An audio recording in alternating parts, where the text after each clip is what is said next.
Allô tout le monde, alors pour faire suite aux vidéos que j'ai mis en ligne en fin de semaine, j'ai décidé de vous faire un petit vidéo, question de donner quelques explications sur notre situation, moi et Marie-Pierre. Marie-Pierre est pas avec moi pour vous parler parce qu'elle est en train de travailler. On est arrivé ici le 23 août à ma fête après avoir fait une belle navigation de nuit accompagnée de la pleine lune. Et puis, soit dit en passant, aujourd'hui, on est le 20 septembre et ce soir, c'est la pleine lune. Donc, ça veut dire que ça fait un beau mois qu'on est ici. Le 26 août, on a décidé de repartir pour aller rejoindre nos amis de That's It à Toronto. À un certain moment donné, on a entendu un spark provenir du panneau électrique situé à la table à cartes. Et puis, en s'approchant, on a senti que ça sentait le brûler. Donc, on venait de se rendre compte que le board électronique des niveaux d'eau, de diesel, ainsi que du voltage des batteries venait de brûler. Suite à ça, je suis remonté en haut, puis je me suis remis à la barre et tout à coup, les instruments se sont éteints. Les ST70 qui servent à avoir les informations telles que la profondeur, la vitesse du vent, etc. Se sont éteints, ainsi que le pilote automatique. Donc, voyant ça, ben, on s'est dit, OK, là, il se passe quelque chose. On serait peut-être mieux de tout simplement retourner à la marina d'où on provenait. Lorsque j'ai voulu embrayer la transmission, ben, la transmission n'embrayait pas. Évidemment, c'est une transmission électronique, donc c'était à prévoir là, qu'elle aussi, elle pouvait avoir un problème, étant donné qu'il semblait y avoir des problèmes électriques sur le bateau. Suite à ça, on a décidé évidemment de revenir à Marina, mais à voile. On a fermé tous les breakers principaux du moteur et des accessoires. Et puis, on est revenu tranquillement en se laissant pousser par le courant et par le vent vers la marina. Malheureusement, ça s'est pas passé exactement comme on voulait. Lorsqu'on a fait notre approche, le vent et Hall a décidé que c'était terminé pour aujourd'hui. Donc, on s'est mis à dériver vers l'embouchure de la rivière.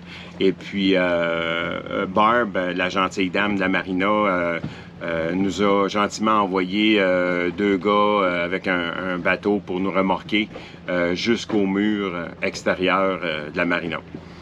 Alors, suite à ça, ben, étant donné qu'on était en sécurité, j'ai commencé à faire des recherches sur ce qui s'était passé. Et puis, bon, j'ai trouvé toutes sortes de choses, des relais qui étaient sautés, des fuses sautés, une entre autres de 150 ampères. Entre-temps, j'avais contacté un électricien pour qu'il vienne nous donner un coup de main.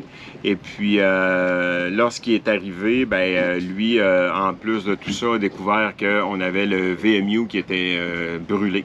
Donc, VMU, Vehicle Monitoring Unit. Pour rendre ça simple, c'est le cerveau de la transmission. Donc, on a commencé à faire des recherches pour avoir la pièce en question et quand on a vu le prix que ça valait, là, on s'est dit que c'était plus une simple panne électrique, que c'était un cas d'assurance parce que c'est très dispendieux.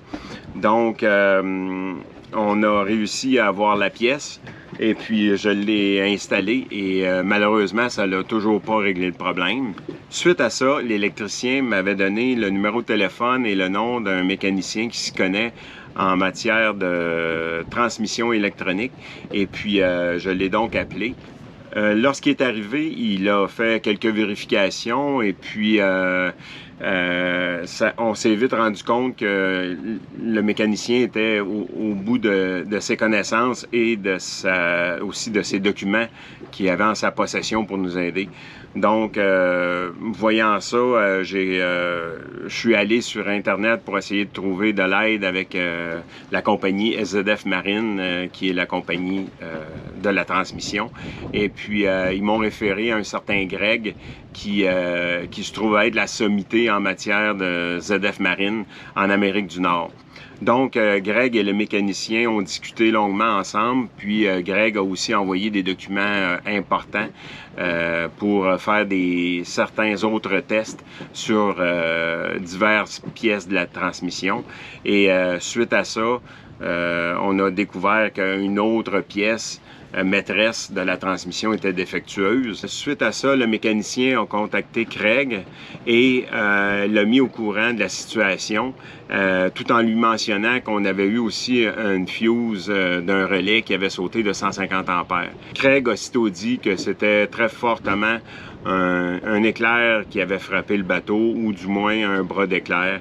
Et il a rajouté que dans une situation comme celle-là, qu'eux autres, ils niaisaient pas avec ça, qu'ils changeaient toute l'électronique qui a rapport à la transmission, parce que de toute façon, c'est comme ça que ça va finir pareil.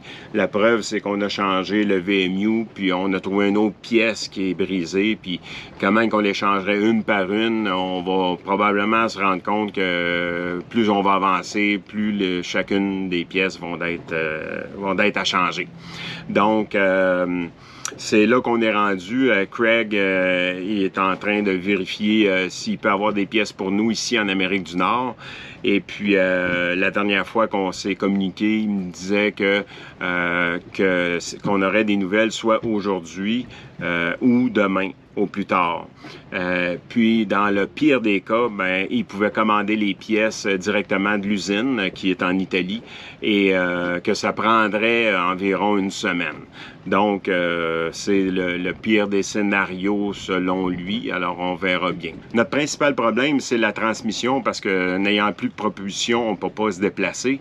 Mais évidemment, il y a d'autres choses aussi qui ont sauté. Il y a eu la VHF qui a brûlé. J'ai vérifié la fuse n'a pas sauté, mais la VHF, elle a sauté. On a le board électronique que je vous disais qui a sauté. On a la radio de musique aussi, là, une radio stéréo, qui, elle, la fuse a sauté, mais même en mettant une nouvelle, le radio, il est quand même sauté. Par contre, pour ce qui est du pilote automatique et des ST70, bien, c'était simplement un relais qu'on a changé et puis, heureusement, ça, c'est encore en bon état. Et puis, donc, c'est l'état du bateau actuel. Et malheureusement, l'électricien nous a aussi appris que dans une situation comme celle-là, il est possible qu'il y ait des répercussions plus à long terme. Là, on pourrait en avoir pour une autre saison complète à découvrir des choses qui peuvent sauter en répercussion à ce qu'on a vécu. Ça, c'est une moins bonne nouvelle, mais au moins on le sait. Donc, si jamais on s'aperçoit qu'il y a des choses qui ne fonctionnent plus, ben, on est au courant, puis l'assurance aussi va être au courant. Alors, je vous remercie d'avoir visionné cette vidéo-là. Bye, à la prochaine.